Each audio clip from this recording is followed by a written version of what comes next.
अस्सलाम वालेकुम, welcome back to Innovate IT Zone. आज के वीडियो लेक्चर में हम लोग डिस्कस करने जा रहे हैं अपनी आउटलाइन के ये वाले टॉपिक्स जिनमें आता है group by, merge and pivot tables. ये वाले फंक्शन हम लोगों ने डाटा फ्रेम के साथ with the help of the example हम लोग इनको सॉल्व करेंगे और ये सब कुछ हम लोग एग्जाम्स पॉइंट ऑफ व्यू से करेंगे।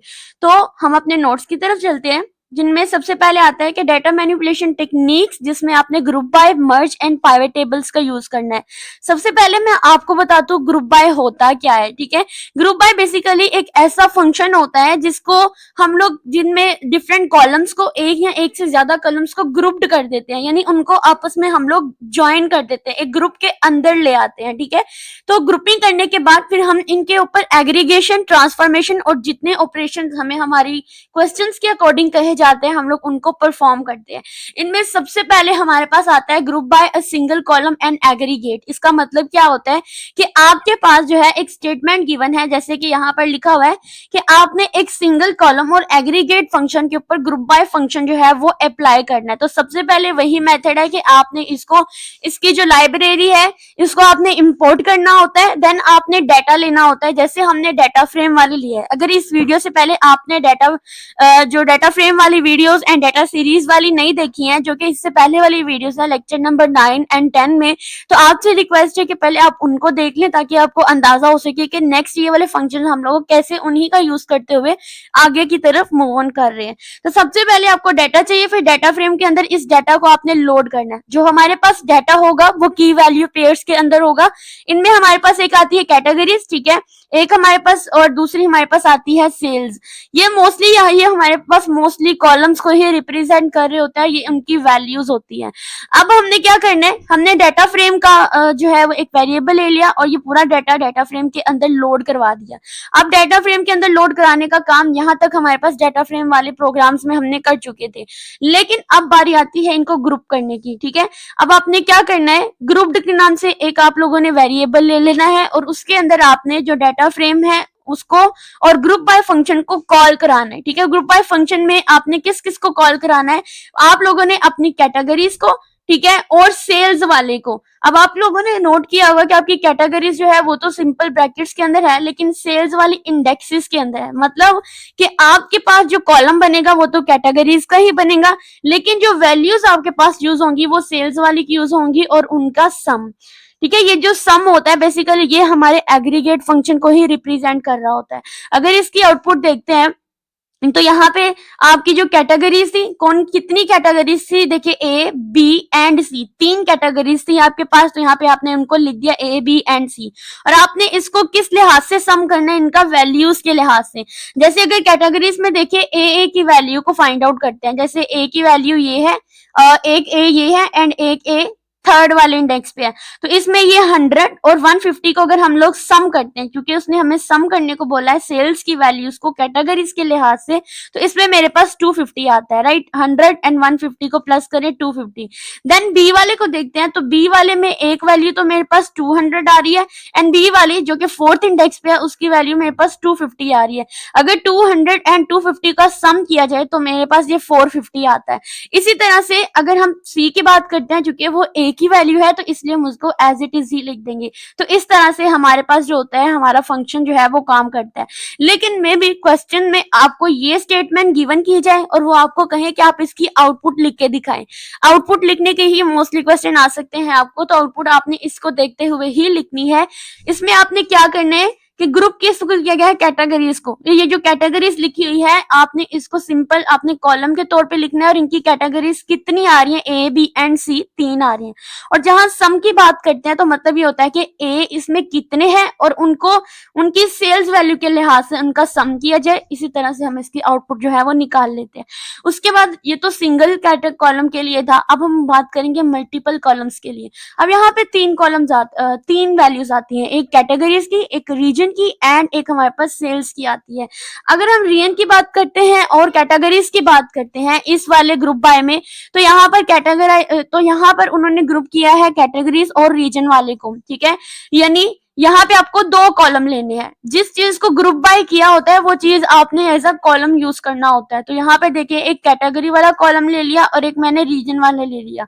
अब इन दोनों के अंदर कैटेगरीज को देखते हैं कितनी है, ए बी एंड सी। तो आपने यहाँ पे A B and C 3 category लिख दी।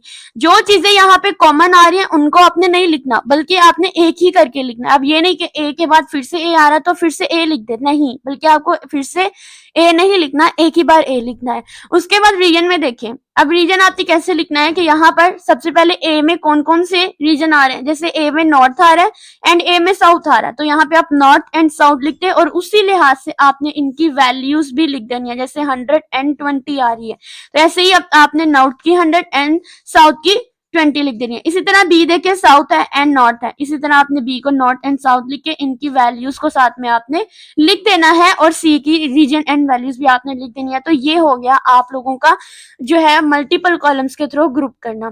देन उसके बाद आता है मल्टीपल एग्रीगेशन आपने अप्लाई करनी है। अब ये थोड़ा ट्रिकी क्वेश्चन है और ये आपके एग्जाम्स में इंपॉर्टेंट भी है।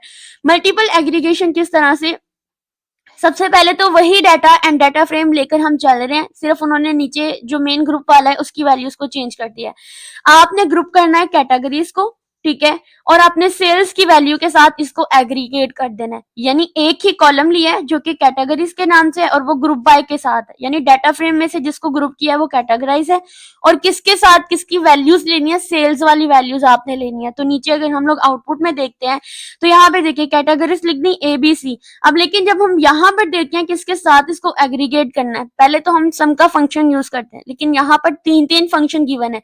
एक आपने सम करना है ऑपरेशन, ठीक है, एक आपने मीन ऑपरेशन एंड एक मैक्स ऑपरेशन लेना है। जब हम सम की बात करते हैं तो यहाँ पे ए और ए की वैल्यूज को हमने आपस में सम कर देना है। जैसे कि अगर हम यहाँ पर देखें तो ए की वैल्यू यहाँ पे 100 है एंड ए की वैल्यू यहाँ पे 200 है, तो 100 एंड 200 को अगर सम किया जाए तो उसकी वैल्यू हमारे पास आ जाती है 300। इसी तरह बी वाली की वैल्यूज को भी सम करें और सी वाली अगर एक है तो उसको एज इट इज ही लिखते हैं। देन हम बात करेंगे मीन की। मीन में क्या होता है कि आपने इन दोनों का सम लेकर, यानी ए की 2 वैल्यूज थी, ठीक है, एक 100 थी एक 200 थी, उन दोनों को हम लोग जब प्लस करके 2 पे डिवाइड करेंगे तो हमारे पास 150 वैल्यू आती है ना। इसी तरह बी में देखें एक 250 थी और एक 150 थी, अगर उन दोनों को प्लस करके 2 पे डिवाइड किया जाए तो उनकी वैल्यू 200 आती है। इसी तरह सी वाले को एज इट इज, क्योंकि इसके साथ कोई दूसरी वैल्यू नहीं है। इसी तरह से मैक्स लेंगे कि जैसे ए की वैल्यू में देखिए, यहाँ पर इस टेबल में अगर देखें तो ए में एक 100 थी और एक 200 थी। अब इन दोनों में जो मैक्सिमम वैल्यू वो 200 थी, तो हमने यहाँ पे ए का मैक्स जो है वो यहाँ पर लिख दिया। इसी तरह से बी में भी मैक्स और सी में भी हमने मैक्स लिख देना है। उसके बाद आता है हमारे पास फोर्थ वाला प्रोग्राम आता है जिसमें आता है filter the groups based on aggregation. Aggregation की बेस पे आपने ग्रुप्स को फिल्टर कर देना है।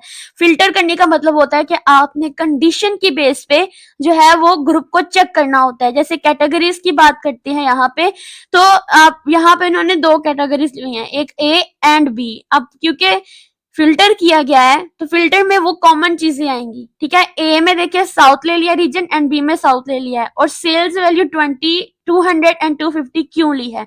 अब यहाँ पर हम चलते हैं, यहाँ पे लैम्डा फंक्शन का यूज हुआ है। उसमें ये है कि जिस सेल्स का सम जो है वो ग्रेटर देन 300 आता है तो वो आपने यहाँ पर वैल्यू लिख देनी है।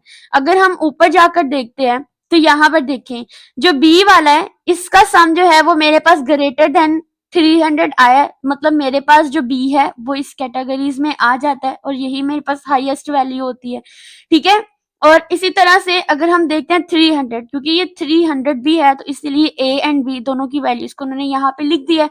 सी की क्यों नहीं लिखा, क्योंकि सी ऑब्वियसली खुद 300 है, ठीक है, इसलिए नहीं लिखा। अगर यहाँ पर देखा जाए तो इनको अगर 300 नहीं लिखा है तो इनको इस वैल्यू को भी नहीं लिखना चाहिए था। इसकी आउटपुट में सिर्फ और सिर्फ यहाँ पर ये लिखना चाहिए और ये जिस वेबसाइट से मैंने लिया है उस वेबसाइट में ये उनकी मिस्टेक है, ठीक है। तो आप लोगों ने यहाँ पे सिर्फ और सिर्फ ये बी की वैल्यू को ही लिखना है, यहाँ ए की वैल्यू को नहीं लिखना। उसके बाद हम चलते हैं transfer the data using the group by. अब आपने डाटा को ट्रांसफर करना है ग्रुप बाय का यूज करते हुए। इसमें आपने क्या करना है, एक और कॉलम बना लेना है, ठीक है, ऐड कॉलम करना है। ऐड कॉलम किस तरह से करते हैं, डाटा फ्रेम में हमने पढ़ा कि हम लोग डीएफ के अंदर ही एक कॉलम बना देते हैं और उसको उसकी वैल्यूज को हम लोग ऐड कर देते हैं। अब यहाँ पे उसकी वैल्यूज जो है वो ऑटोमेटिकली ही आएंगी। यहाँ पर देखिए डी बाय ग्रुप बाय किया कैटेगरीज को, अब यहाँ पर कैटेगरीज लिख दी सारी की सारी, ये सीरीज जो है ये ऑटोमेटिकली इस कैटेगरी के साथ आई है।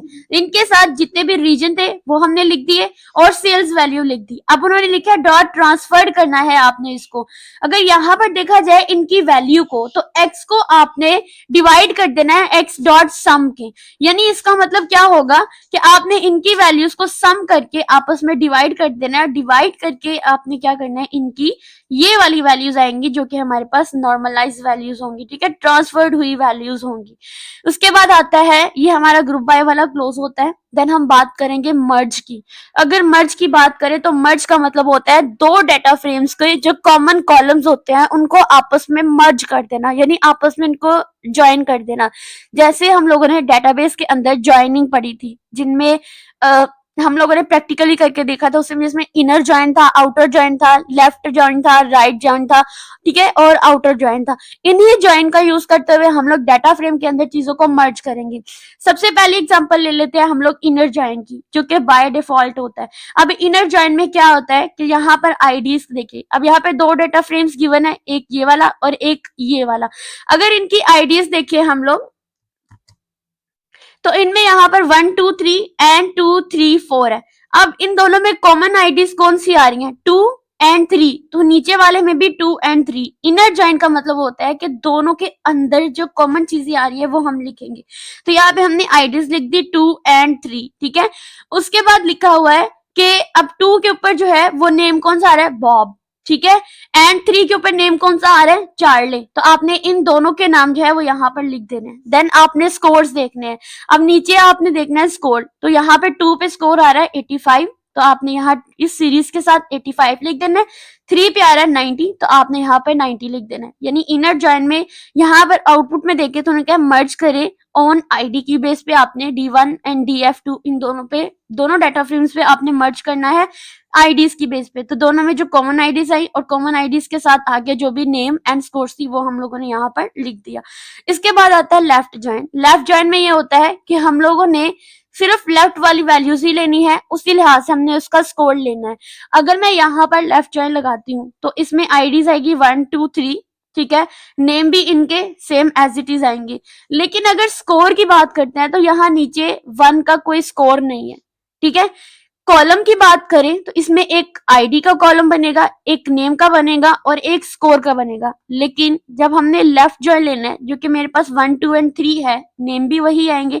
लेकिन स्कोर की बात करें, स्कोर सिर्फ 2 एंड 3 की आएगी, 1 की स्कोर नहीं आएगी, क्योंकि नीचे स्कोर वाले में 1 की आईडी है ही नहीं है।